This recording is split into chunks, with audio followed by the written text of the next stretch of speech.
ಸಾಮಾಜಿಕವಾಗಿ ಶೈಕ್ಷಣಿಕವಾಗಿ ಅನ್ನುವಂಥ ವಿಚಾರವನ್ನು ಮಂಡಿಸಿದ್ದಾರೆ ಅಂತೇಳಿ ನಾನು ಹಲವು ಸಲ ಇದನ್ನು ವಾದ ಮಾಡಿದ್ದೀನಿ. ಈ ಸುಳ್ಳಾದ್ರು ಇದನ್ನೂ ವಾದ ಮಾಡಲಿ, ತಪ್ಪಿದ್ರೆ.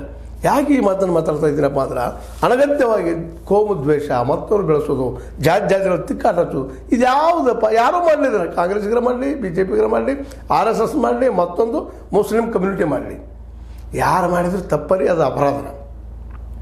ಇದರರ್ಥ ನಾವು ಮುಸ್ಲಿಮರು ಬಿಡ್ತಾ ಇದ್ದೀವಿ, ಮುಸ್ಲಿಮರ ಬಗ್ಗೆ ಏನು ಮಾತಾಡೋದು ಏನಿಲ್ಲ. ಮುಸಲ್ಮಾನರು ಮಾಡಿದ್ರೆ ಅದನ್ನು ನಾವು ಹಾಕಿ ತೆಗೆದು ಬಿಡ್ತೀವಿ, ತಪ್ಪಿನದು ಅದರಲ್ಲ. ತಪ್ಪ ಯಾರಾದರೂ ಕಣ್ಣಿಗೆ ಸೂಜಿ ಚುಚ್ಕೊಂಡ್ರೆ ಅದು ಬಂಗಾರದಿರಲಿ ಯಾವುದಿರಲಿ ಆಗುವುದನ್ನು.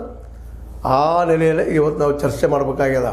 ಮುಸ್ಲಿಮರೇನಾದರೂ ಆ ದಿಶೆಯಲ್ಲಿ ಇಲ್ಲಿಯ ಒಂದು ಕೋಮ ಸೌಹಾರ್ದತೆಯನ್ನು ಕಲ್ಕುವಲ್ಲೇ ಕೆಡಿಸುವಲ್ಲೇ ಪ್ರಯತ್ನ ಮಾಡಿದ್ರೆ ಅವ್ರಿಗೂ ಶಿಕ್ಷೆ ಆಗಲಿ, ಅದೇ ರೀತಿ ಹಿಂದೂಗಳಿಗೂ ಆಗಲಿ. ಇಲ್ಲೇ ನಾವು ಕೂಡಿ ಬದುಕಬೇಕಾಗಿದೆ, ಇನ್ನು ಮುಗಿಸಿಬಿಡೋದು, ಅದು ಪಾತ್ರವನ್ನು ಮುಗಿಸಿಬಿಡುವಂಥ ಸಂದರ್ಭ ಇವತ್ತು ಬಂದದ. ಯಾಕಂದರೆ ಎಲ್ಲರೂ ಬದುಕಬೇಕಾಗಿದೆ. ಇಷ್ಟೆಲ್ಲ ಹೇಳುವಂಥ ಸಿದ್ದರಾಮಯ್ಯನವರು ಅವರು ಸಹಿತ ಹೇಳೋದ್ರಲ್ಲಿ ಅರ್ಥದ ಏನಪ್ಪ ಅಂತಂದ್ರೆ, ನೀವು ಸುಳ್ಳು ಏನು ಹೇಳಿಕ್ಕೆ ಹೋಗ್ಬೇಡ್ರಿ. ಅಂಬೇಡ್ಕರ್ ಹೇಳಿಲ್ಲ, ಸಂವಿಧಾನದಲ್ಲಿ ಎಲ್ಲೂ ಇಲ್ಲ. ಹಾಗಂತೇಳಿ ನಾವು ಧರ್ಮದ ಆಧಾರದ ಮೇಲೆ ಕೊಟ್ಟಿಲ್ಲ. ನಾವು ಕೊಟ್ಟಿದ್ದು ಸಾಚಾರ ಸಮಿತಿಯ ಆಧಾರದ ಮೇಲೆ.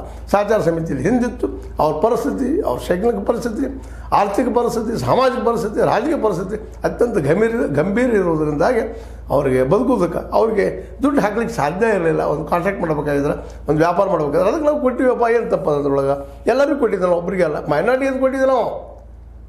ಮೈನಾರಿಟಿ ಎಲ್ಲ ಬರ್ತಾರಲ್ಲ, ಜೈನರು ಬರ್ತಾರೆ, ಮುಸ್ಲಿಮ್ಸ್ ಬರ್ತಾರೆ, ಕ್ರಿಶ್ಚಿಯನ್ಸ್ ಬರ್ತಾರೆ, ಎಲ್ಲರೂ ಕೊಟ್ಟಿವಿ ನಾವು ಮುಸ್ಲಿಮ್ರು ಅಷ್ಟೇ ಕೊಟ್ಟಿಲ್ಲ. ಅದನ್ನು ಧರ್ಮಾಧಾರಿತ ಅಲ್ಲ. ಮತ್ತು ಅಂಬೇಡ್ಕರ್ ಅವರು ಹೇಳಿಲ್ಲ ಪ್ರೂವ್ ಮಾಡಿರಿ.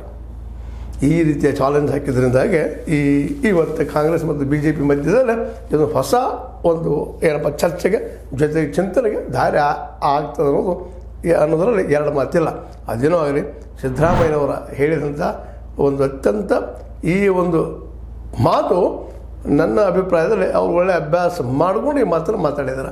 ಯಾಕಂದ್ರೆ BJP ಅವರು ಸಾಮಾನ್ಯಗಿರಲ್ಲ, ಒಳ್ಳೆಯ ಅಭ್ಯಾಸ ಮಾಡಿದವರು ಇದ್ದಾರೆ. ಅದ್ರ ಹಿಂದೆ RSS ಅದ. RSS ಈ ದೇಶದ ಇತಿಹಾಸವನ್ನು ತಾನು ಬರೆದಿದ್ದು, ತಾನು ಸೃಷ್ಟಿಸಿದ್ದು, ತನಗೆ ಬೇಕಾದ ಮಾಡ್ಕೊಂಡು ಬಂದಿದ್ದು. RSS ಅಂದರೆ ಇದೊಂದೇ ಅಲ್ಲ, RSS ಅದ ಒಂದು ಹಿಂದುತ್ವವಾದದಲ್ಲ, ಇಂದು ನಿನ್ನೆ ಅದಲ್ಲ.